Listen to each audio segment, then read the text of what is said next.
Esselamu aleyküm. Kardeşlerim, bir gün bir ana uşağını itirir.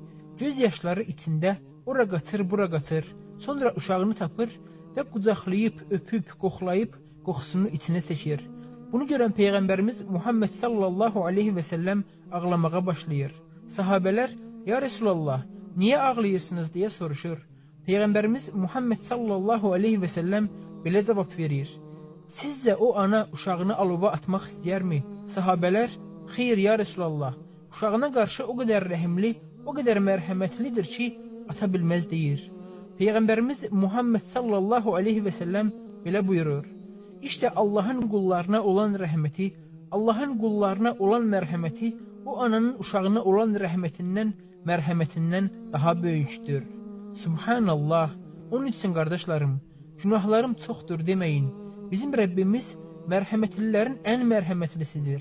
Bağışlayandır, bağışlamağı sevəndir. Siz yeter ki tövbə edin, günahlarım çoxdur demeyin.